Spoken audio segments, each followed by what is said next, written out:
Hi guys, welcome to the rundown. My name is Nikhala Barasa. And I'm Danun Zuko. And today what are we talking about? Today we're going to be discussing a very sensitive topic. We're going to be looking at what went wrong with the Embakasi fire that happened a few weeks ago. We're going to be looking at it from the angle of the regulators. What should have EPRA, NEMA, DOSH. We're going to define all those acronyms. And the Nairobi City County, what should they have done? What shouldn't they have done? And also we're going to be looking at, as citizens, what should we do when we see businesses operating without licenses or not following the regulations set out by the county or the bylaws set out by the county? What should we do? Yeah, so I think that's basically the background. Okay. I like how you've introduced today's topic.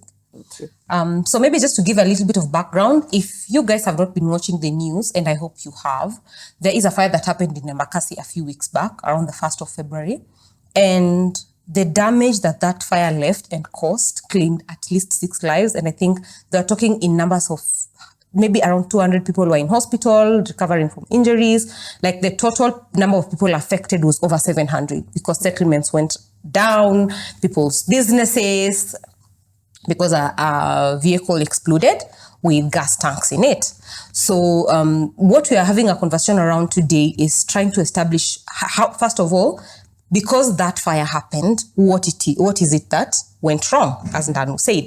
Now, maybe we could start from the fact that when you listen to the news and when you hear conversations around it, it is rumored, because I don't know if this is substantiated, that this gas plant had applied for a license from EPRA at least 3 times, and all those times EPRA had rejected issuing that license because of various different considerations.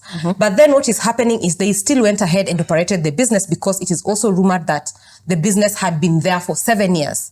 There had been court orders to the effect that, please guys, stop this. People had talked to NEMA, people had talked to EPRA. There had been complaints to Kanjo, but nothing really had happened. So maybe you can start us off with, maybe what do you think was one of the regulatory loopholes that could cause such a fire? All right. So first things first. I think on this channel, we've talked about the role of regulators before in a previous episode. We've talked about why do we have regulators in place. Different sectors have different regulators. Okay. So the regulator is basically supposed to protect consumers. They're supposed to license businesses operating in that sector which they're regulating. Okay. So for example, in this situation, anyone operating a gas plant, distributing oil or any petroleum products, distributing any energy products should get a license from EPRA. So I had mentioned that we will say what EPRA is in full. EPRA is the Energy and Petroleum Regulatory Authority. Okay, so anything to do with energy, that's now under the jurisdiction of EPRA. Okay, so EPRA have received their mandate from the Energy Act of 2019. Okay, so the first thing is that the person who was operating that plant should have gotten a license from EPRA. Okay. Now, if someone is operating an illegal gas plant, okay, the regulator that is in charge should be doing inspections. Okay, should be walking around to check, do you have a license? If you don't have a license, they should shut you down. Okay. So I think one of the failures that EPRA did was not shutting them down. Okay. So anyone who doesn't have a license, EPRA should shut them down, put out a press release and say, 1, 2, 3 gas plant has been shut down and they don't have a license. Because they don't have a license. Yes, because they don't have a license from EPRA. Okay. So in the event that a regulatory body does not enforce the mandate that they have been given, that's how you find illegal businesses operating, businesses that don't have the proper licenses, because the regulatory authority probably has not done the inspections and gone and actually shut down that business. Yes, I think we normally see a lot, like in the financial sector, where you find authorities like the Insurance Regulatory Authority or the Central Bank of Kenya actually puts financial institutions under receivership or under statutory management, and they actually even sometimes go ahead and liquidate those businesses or have them sold to other people who have either who meet the requirements to be able to run that business. Okay, so technically, those are some of the measures in which EPRA should have taken. Okay, they should have gone, shut down the business, and put out a press release. I think the other reason, the other failing on the part of EPRA is, like you said, with effect to licensing. Yes. After you have shut this place down, of course, we told you the reasons why we didn't give you that license. Yes. You can actually even go ahead in the press release and say they were not licensed because this is a residential area. Yes. It has this in this population. These are like these are the dangers of having such a business in a place where there are so many people, and that is why if you see anyone, kindly make sure you report to EPRA. And they're saying EPRA, and we'll come to NEMA, but EPRA and NEMA had information that this gas plant was operating. Now, I saw some people put blame on the police, but the police can only enforce that which they've been asked to do by the regulator. Look, take an example of it. Take an example of maybe the Anti-Counterfeit Authority or even KEBS. Yes. When they come and they find you with counterfeit goods, yes, the officers will be there, but they'll invite the office of the DCI. And that's why they usually say, this has now become a multi-agency case because there are different agencies, Office of the Director of Public Prosecution, the DCI, maybe KEBS, Anti-Counterfeit Authorities involved. So this is a multi-agency case. Then the police will then come and say, okay, by the way, this is what you violated. We are arresting maybe one of your directors or the business owner and whatever, and we are taking you to maybe, because if there's criminal liability, which there should be in this case, you'll have to go to court and be arraigned because of these failings. Again, look at it from the perspective that the Energy Act and I think the Petroleum Act, there is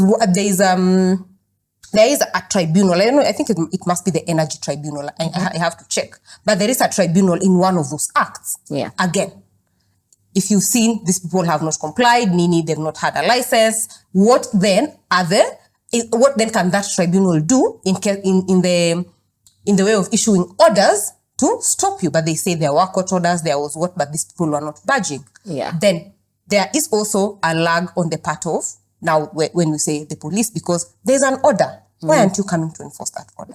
But then again, we're asking, is the person that went to court, have they given that order to the police and actually substantiated the police's mandate? Because I just can't, as a policeman, I just can't walk into your gas plant and say, I'm shutting you down if I don't have express instructions. That's very true. I think I like how you've explained what the role of the different agencies is, especially what the role of the police is. Because I think many times we put a lot of blame on the police force on things that are not probably within their mandate, or they didn't get the orders to go and enforce certain action.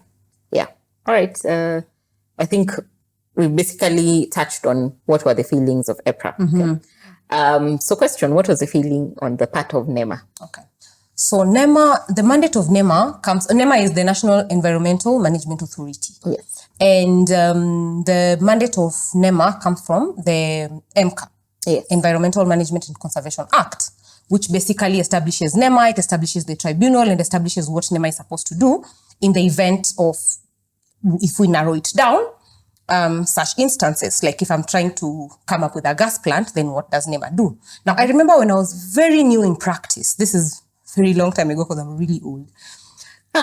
When I was very new in practice, one of the things that I can never forget is my pupil master, God bless him, Matthew Sokoth, was doing a case that had gone to the NEMA tribunal. And one of the things that our client was saying is, someone wants to come and put an LPG gas plant in a neighborhood. And this neighborhood was actually near BAT, near tobacco. Okay. So you want to come and bring an LPG plant near tobacco and a residential. Remember how flammable tobacco must be? Yeah. So I remember one of the things that he really considered was, what did the environmental impact assessment report say? And then it came out clearly that the environmental impact assessment had not been conducted. And what had been filed was actually an environmental impact assessment from, like, I pick from this file, I come and put in this file. And I think they were on their way to actually getting regulated to put up that LPG gas plant. But then NEMA, the NEMA tribunal and the High Court ended up stopping it. Because again, you're not allowed to put an LPG without proper considerations in a residential area. So what was the failing of NEMA?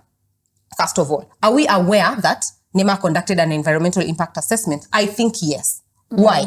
Because they are saying they applied for a license 3 times. These 3 times, there has to be no way at one point they didn't have an environmental impact assessment. Now, that environmental impact assessment, I am curious, what did it say? Because the environmental impact, if NEMA rejects your proposal to put up such a plant in a residential area, then that means they won't give you an environmental impact assessment report okaying you to go and apply for a license. It will probably basically say, no, you can't put this in a residential area. So my suspicion on the failings of NEMA are twofold. 1, maybe the EIA was not conducted. 2, the EIA was conducted, but it was, you bungle things up and put it in such a nice language and allow someone to run this thing in a neighborhood. Those are my considerations. We do know that EPRA refused to grant the license, but there must have been an EIA. What did that EIA say? And I cannot go and in good conscience file an environmental impact assessment with EPRA if NEMA has said you cannot establish this business here. Second failing, people said there had been instances where NEMA had been informed that this LPG plant is running. Why didn't NEMA take it upon itself to either inform EPRA or inform the police and say, by the way, kuna hii gas plant, tuko sure hawana license. Ama tunatry to establish if they have a license. They have a license. Kindly just go and take a look. So there are several letters, there are several complaints, or 2 people have gone there, nothing has happened. The complaints have not been addressed. So the second failing is the failure to address the complaints by residents of that particular gas plant in a residential area. That's a very good point. I think it's very important to know that actually, before certain plants are put up, there has to be an environmental impact assessment from NEMA. And just because an environmental impact assessment has been done does not mean it has been okayed. An impact assessment is to check, for example, now in the context of environment, what is the impact of this plant to the environment around it, okay? So that impact assessment will now give you a report saying, based on 1, 2, 3 factors, it is okay to set up this plant. Or based on 1, 2, 3 factors, the authority does not recommend the setting up of this plant in this area. Exactly.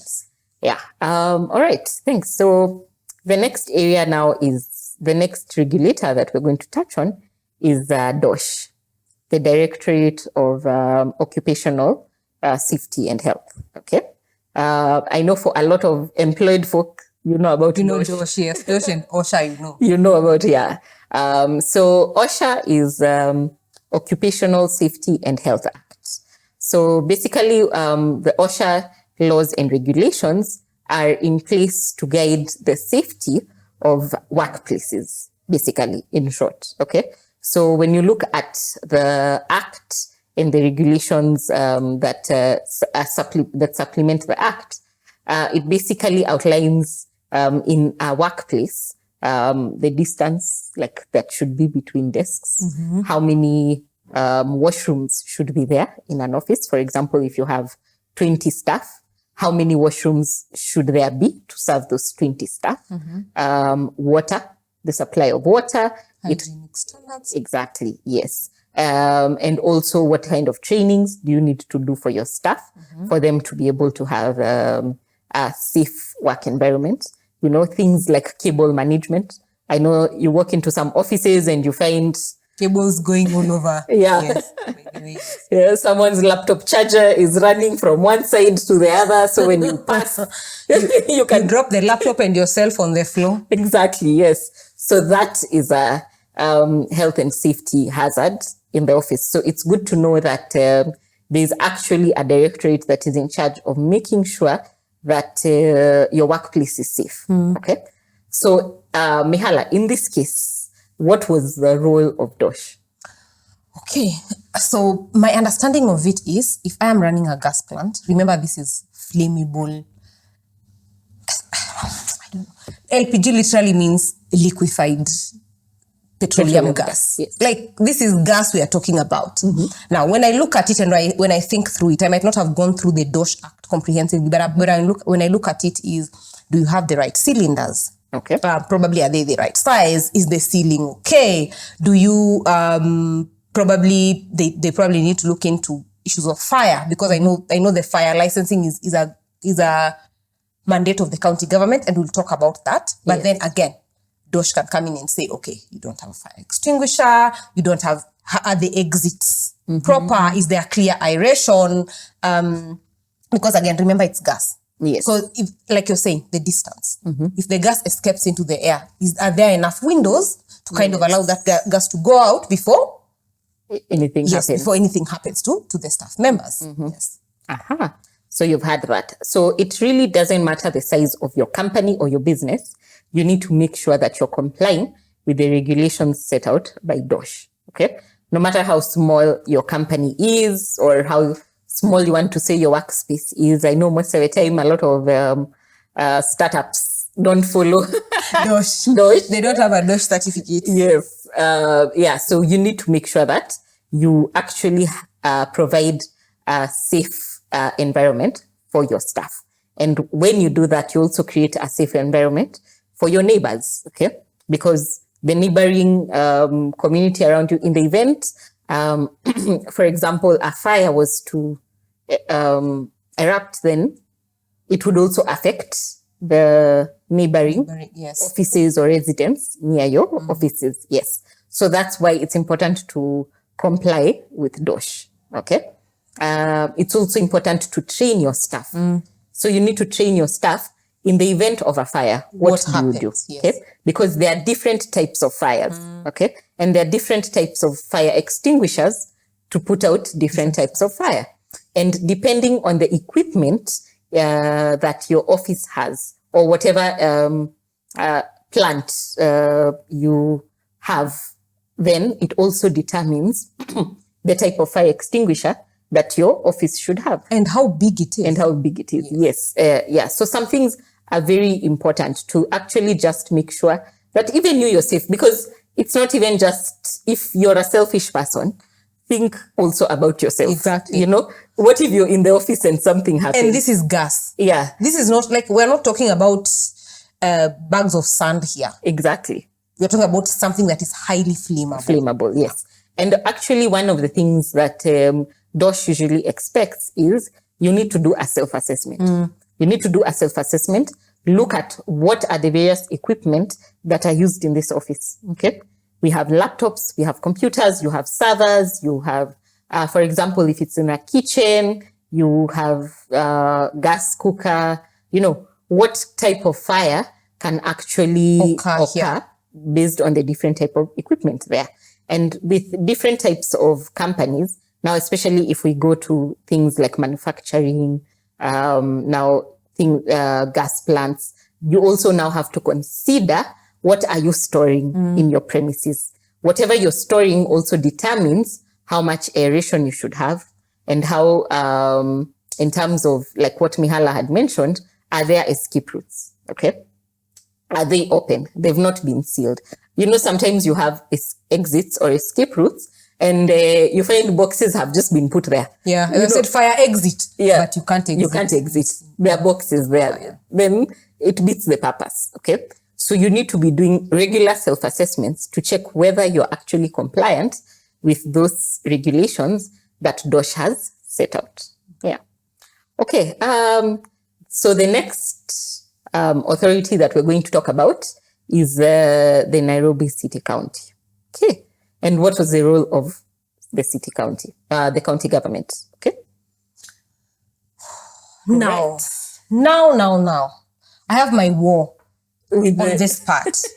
But I'm trying as much as I can. I can see the Stan is looking at me. Stan, I'm not about to get passionate. Yeah. So, na tunapenda governor wa dimples. And we like Mr. Dimples. I hope you're a fan of our channel. Okay, I joke. So, the Nairobi City County is supposed to issue two things in this sense. The fire clearance certificate and the single business permit. Yeah. What we need to establish is, was there a single business permit that was issued for this premise? Highly likely there was one because Kanjo people don't joke. Was there a fire clearance certificate that was issued? Probably yes. So you came into this location, you didn't see a business license, you didn't hear anything about NEMA, but somehow you gave them a business permit. Now, that is one way of looking at it. The other way is, because the way Kanjo licenses are, I'll go into my laptop, type, lie to you, have all these things, present, pull out a single business permit and slap it on my wall. So when you look at some businesses, if someone tells you I'm running a business that I am selling or filling gas, or I have vehicles outside my business that are filling gas, it is not enough for you as the county government to just let them click a computer and take out the license. It is actually upon you to go, take a look. And in fact, because fire clearance is in your docket, send your fire officer, let them go there, let them look at the premise, let them inspect it, let them get them the right fire extinguisher, get fire marshals, fire training and everything. Let them even get some people around the community and tell them, by the way, this gas plant is here. In case of a fire, ABCDE can happen. Yeah. You can actually go a step further when it involves people's lives. This is very different from me running an M-Pesa shop. If I'm running an M-Pesa shop, by all means, let me print my certificate out of the internet. But if someone is running a gas plant in an area that you, who's the holder of the physical planning office in the county, understands that this is a residential area, then it's upon you as the county government to kind of look into it. When you look at it from a planning perspective, and I also just know this because of that case we did with Matthews, one of the things he was actually telling court is, when you look at a lot of gas facilities and gas plants and whatnot, they're in industrial area. Yeah. And there's a very good reason why those things are in industrial area. Because in his feeling was, there's the technical capacity of a lot of people around in industrial area to fight fires. It gives enough aeration, these things are in warehouses, A, B, C, D, E. But if you say this is a neighborhood that is crammed already. Exactly. And these people need license X, Y, Z for them to be able to have that single business permit on the wall, and you've not taken the chance to go, actually initiative to go and look and think, by the way, place iko na watu, ABCD issued. If they don't tick all the boxes, don't give them the single business permit. Yeah. Send your people there to carry them, waweke kwa Mariamu, let them take them to city court. I can remember the last time we had Mariamu. Because Kanjo Askaris do a very good job of enforcement. That's true. Yeah. If you didn't have that single business permit, wange kubeba. Why don't they beba you because you have not complied with everything else? Or why don't they tell the police, by the way, gas plant tumeenda, kuna wase hapa they are doing some illegal business, and stand there. Venye wanangojanga ulipe parking. Stand there until someone comes and kind of enforces whatever it is that needs to be enforced. You've actually made me think about two things. The issue of enforcement. So, are we trying to say that Kanjo is tougher on us for not paying for parking than they are on illegal businesses? Yes. Yes, they will stand there and literally watch you pay with your M-Pesa. You try parking in town, you will see. Or they wait, or there are times when you get to town and the USSD is down, and then they're just hiding somewhere. You try to look for a Kanjo person, you can't find them. The minute you walk away from your vehicle like this, it's been clamped. Yellow. Yes. I love it. Okay, so there's also something that you mentioned about that in the city county government, there's a planning office, okay? And you actually talked about the area being densely populated. Okay, let me give my opinion. In my opinion, I think that's also one of the problems that hasn't been touched on when it comes to that fire, okay? The area was very densely populated. Yes. And nobody has asked, according to the Physical Planning Act. Yes. How many people should be staying in that area? Exactly. The buildings, how many floors should they have? How many people should it have? And even for the residential areas, what are some of the safety procedures that should be in place? Okay. When you walk into apartment buildings in Nairobi, very few have fire extinguishers. Okay. Now, Nairobi City County, you should tell us, should there be fire extinguishers? In all buildings in Nairobi. Yes. We need to, and those are some of the things that we actually need to understand. And I know probably some of this conversation will go in the way of, oh, it's more important for us to give them water than fire extinguishers. Those people who burnt, whose families lost everything in that fire. At that point, food was not the most important thing. Yes. It was the fire extinguisher. Exactly. It was how to manage that fire. Because I could bet you probably less than 100 people knew how to manage that. I could bet you even the owner of that plant didn't know how to manage that fire. Yeah. And that is where our problem is. Again, what are we as the Nairobi City County? Are we trying to do? We go back to the issue of public participation or civic education. And come on, tell me, e-place tumefikisha high-rise building as supposed to get to block number 5. If you don't, and Kanjo used to do a very good job of that. Yes. This cropping up of buildings is very recent. Yes. They would say you can't go past this floor. If you try going past that floor, it used to be ground plus 4. Yes. I don't know what has changed. I'm yet to see that regulation that is allowing what is happening in Nairobi in the various areas where buildings are going up to heaven. Yeah. Tower of Babel situation. Exactly. Nairobi has become... We're about to start talking different languages. Looks like... Yeah, because I think we need to actually know and be clear about an area. How many people should it have? You know, if Nairobi is becoming densely populated and we are actually going to change the number of floors that people can go up, then we also need to be clear about the safety standards. Yes, because you're having some buildings. I think like one of the places that gives me anxiety is Pipeline. You know, like you actually look at those buildings and you're wondering, this building is going up to like 10th floor. There's no lift. How do people even get their furniture up? You know, have you ever seen movers trying to get for the window? Yeah. Yes. And I'm like, if that rope was to break and that couch lands on somebody, on someone's head, eh, and you've not taken Weber for them as a moving cap, leave alone even the issue of Weber. Like, come on. Like already, like besides even the fire issue, like the safety issues in Nairobi right now are crazy. The county government needs to actually think about planning very seriously. Go back to physical planning. Yes. And zoning, and like there's so much on petroleum, and if at all, and I'm not saying the sugar industry is top. I'm just saying this because that is the industry that I have worked in a little and I've understood it. Initially, the sugar industry used to take the issue of zoning very seriously. They would say within a 15-kilometer radius, you can't set up another sugar company because of competition, because of issues. If a fire starts in your nucleus, then our nucleus is here, your nucleus is there. Nucleus is like where the company grows most of their sugar cane. Yeah. And you know, sugar cane is quote unquote very flammable. Yeah. Because it's what in my mother tongue called makata. Makata is like straws.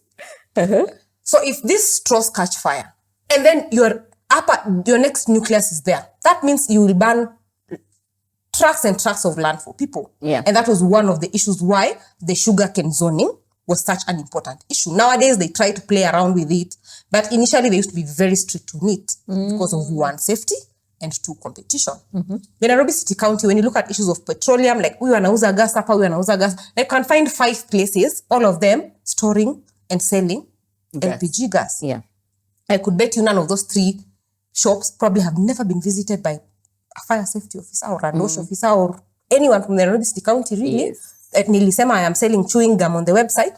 They pulled out any a license. For me now, I'm good. You come and check. It's like, oh, class G. Probably the person that is looking doesn't know what class G is. Moves on. So it's very, the issue of planning and where certain business are supposed to be, again, big mandate of the county. Yes. Just don't concentrate on collecting parking. Just come on. Because good business practices means more revenue for you as a county. Yes. Really, good planning means more revenue for you as a county. Makes your work easier.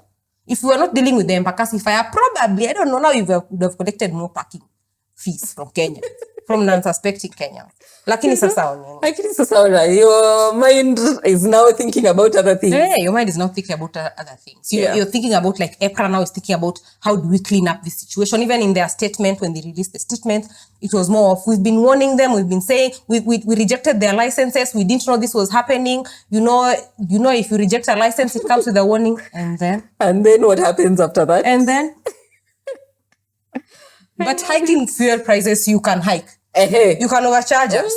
Answer that one for hiking. Have you ever noticed the day when they're hiking the fuel? Luckily the day when it's supposed to drop. Kuna delay. Hapo na ya one bomb. EPRA. Tunawacheki. Do you have anything else?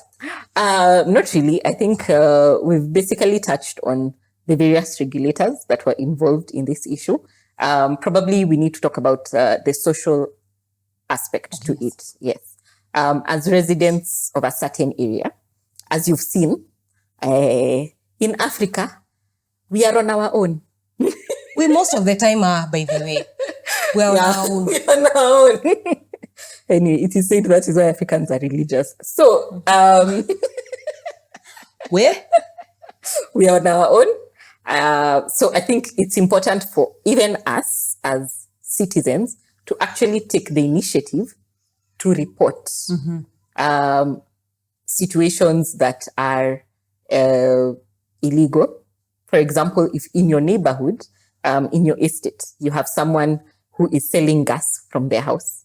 These things happen. Yeah, they do. Yeah. They do. They do. You have people selling gas. I'm not mentioning estates, they do. And you know. Yeah, so they're happening. People are selling gas from their houses. People are actually having like restaurants, let me call it restaurants, out of their houses, you know. A lot of commercial activities are being done in residential areas, which increases the risk of various incidents, okay? Please report those incidents, okay? Even as an estate association, send them a letter. Say, by the way, we've noticed you're doing ABCD. Yeah. And if you continue, we'll kick you out of our neighborhood. You know, like, you actually have the power to do some things, okay? You actually have the power to go to the police station and report and say, by the way, in our neighborhood, there's ABCD 1, 2, 3 happening. Yes. Report those incidents, okay? Make it very clear and safe for your neighborhood, because that's where your children play. You know, when you're out at work during the day, you've left your kids at home, you want them to be in a safe environment, okay? And I think it's also important to even have some basic knowledge about incidents, handling various incidents, first aid, fire. Yes. I actually really liked that about our previous employer. Like, they made sure we have learned first aid and we have learned fire safety. And then we used to be taken in groups. Yes, we used to be taken in groups. Like, they come to your floor, they ask, hey, you, Mihala, you look able. Let's go. You will be a fire marshal. You, Mihala, you look able. Today we are training you for. And I think there was even a time that they trained the whole company on DOSH. Yes. And the various requirements about safety in the office, where, like, I think we were even being told simple things like, if you're in the kitchen or the breakout area and you pour something on the floor, don't just leave it there. Yeah, wipe it, you know. And sometimes we think that some things are common sense, but common sense is not very common. Yeah. Ni kama umeamua aje? Okay, sitaki kukua cancelled na channel iko new. Please, the 61 of you don't cancel us. Yeah, but I think it's important to train. If you have a company, train your staff on health and safety. Also in your home, train the people that you live with, your kids, your nanny on basic First aid. and fire. Yes, and yeah, how to put out fires. Basic skills. I think they're very important, and I think it will go a long way. As when we take responsibility of taking care of ourselves first, before we even start looking at the government and blaming them for everything, then even for them, it will also bring out that accountability. And by the time we're even going to the ballot box in 2027, after we have actually taken the initiative to take care of ourselves, we'll actually think about who we are putting inside in office. that office. Yeah. And then, even as you say that has reminded me, when I was very new to practice again, very many years ago, I used to as I worked for Prof, there was this neighborhood association that was a pain in the where. It was a pain. Like you could not wake up. You could not wake up and just erect a building in their neighborhood. I want to guess. I'm telling you, there's a time the people sorry, Stan. There's a time the Nairobi City County tried to hike their water prices. I think they went and made their own boreholes, and like they would come and let me tell you, I don't even know how to express myself with this one. Sometimes you're going there, it's the neighborhood association versus the Nairobi City County. It is a mansion. Their wives who smell so good. I and are many and are rich, are seated behind, looking at you like this. You're a first year associate with your chips. They're looking at you like this, waiting for their matter to be mentioned. And for me, the kind of responsibility that neighborhood has taken is part of why I think it still looks the way it does. Yeah. Yeah. So maybe makes a lot of sense. Yes. If you have a neighborhood association, take people to court. Like take people to court. We are scared of court orders. Take people to court. And as Mihala mentioned in the previous episode, the judiciary is the only arm of government that is working extra hard. Bas. Thank you very much. This was a very informative episode. I hope you've enjoyed it. I hope you're learning. And we look forward to hearing from you. Please subscribe. Send it to your mother, your father, your everyone, your partner, whoever. Everyone. Everyone. You send it to your class group, to many klamali. Yeah. Yes. Subscribe, and we'll see you next time.